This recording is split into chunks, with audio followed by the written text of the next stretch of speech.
Hey everybody, Dark Commitive here from Split Polygon and welcome to the next chapter of this mini-series.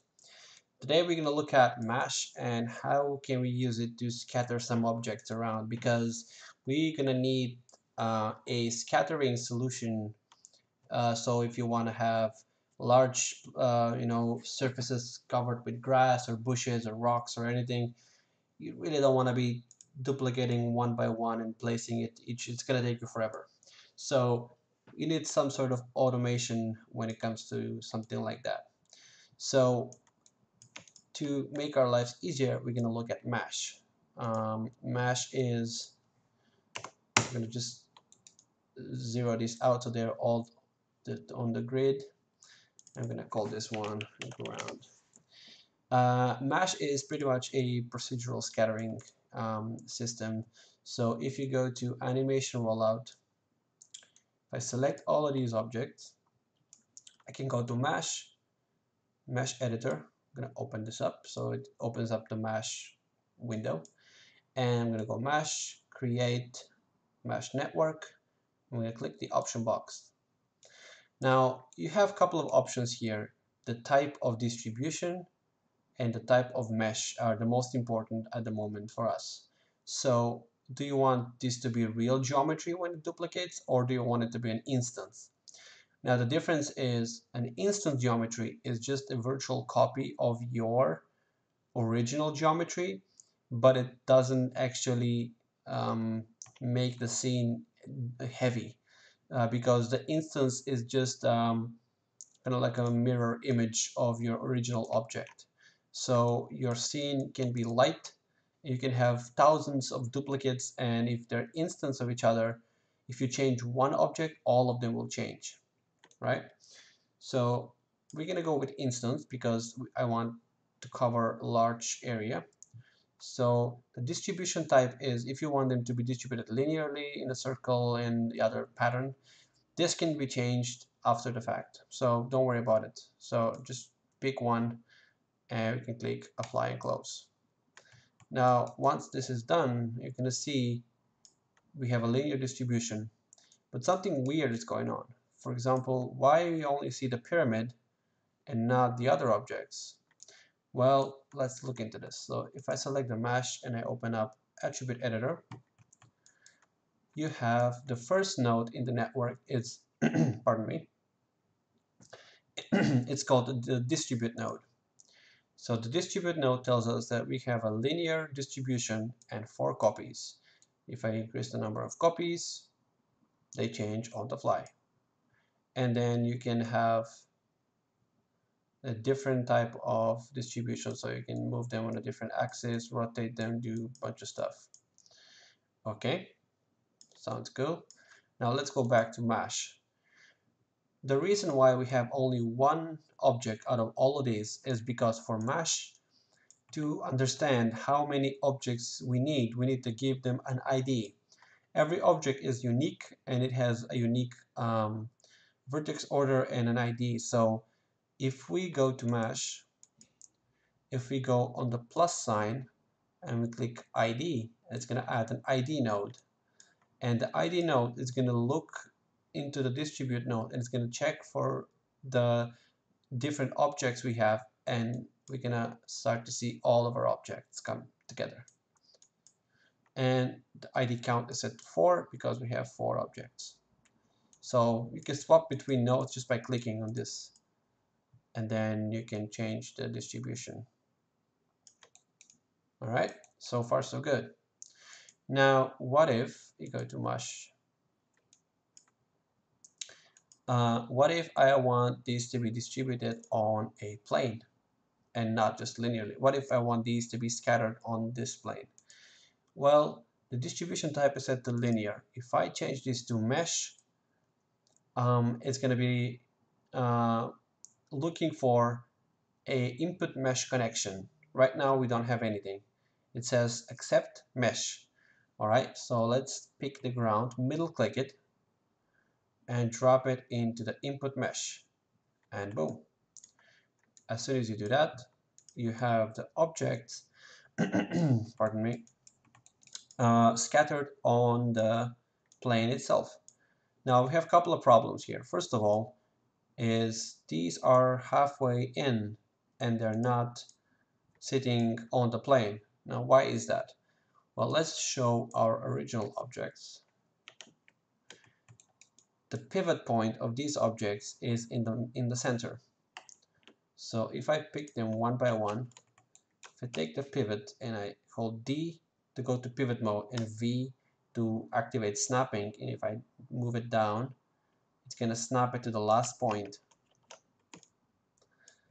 And then if I move this object, actually, let's do this for the all of the objects first, and then we're gonna adjust the other attributes. So we got the pyramid. All right.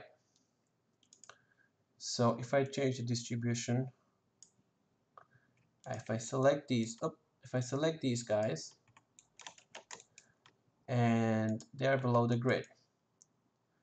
If I select them, hold X and not in pivot mode, just X. If I select them and I move them so that they lay on the ground and they don't go below it, and if I freeze the transformation, sorry, I zoomed in too far, we're gonna see that my objects are no longer cutting through with the ground. Now I can hide my originals, and I can continue to work with these guys. So I can have more, I can have a lot more.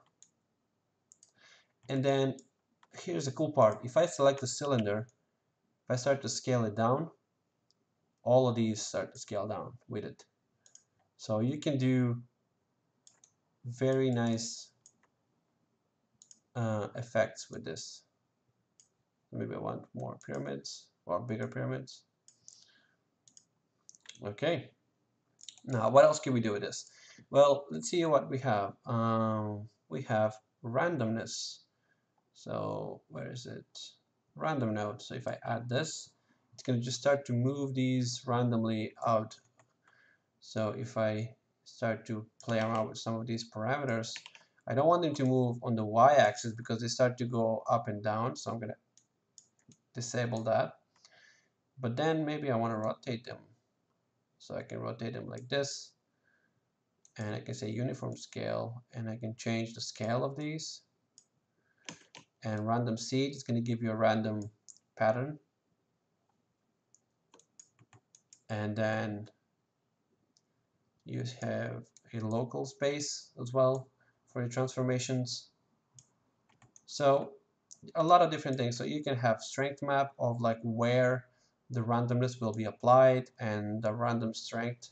So you see how they shift around each other. And strength map is if you can plug a black and white map. So you can say this part should not be random at all, and all of this should be random. So this is like black and white map. Black being no randomness and white being full randomness. So that's one thing we can do. Another cool thing is if we add a visibility node. Where is it? Visibility. There you go. A visibility node by default doesn't do much. However, if you click this Falloff Object icon, you can create a Falloff Object. So right click and click Create, and it's going to create a Falloff Object. And this is going to allow you to shift around where do you want things to be visible. And you can even say invert. So it's going to hide parts where you don't want them to be. So if I scale this up, I can just make a nice little pathway for us. So if you imagine this being a grass and this being a field, and this is a path, and you can make the path go anywhere. And the very awesome thing about Mesh is these guys respect the geometry.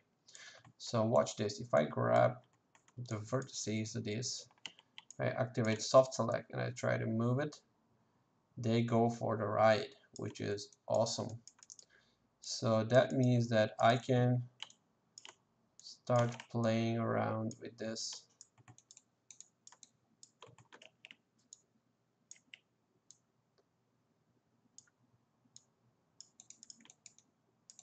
and they're gonna go for the right.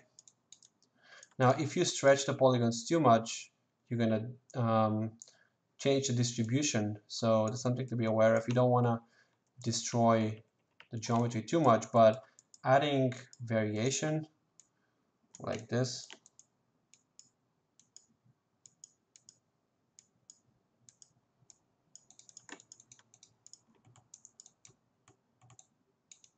it's perfectly acceptable.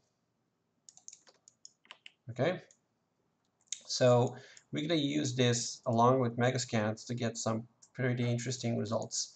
So join me in the next chapter where we're going to look at how we can make a nice little scene just using a couple of megascans assets. Right, see you guys in the next chapter.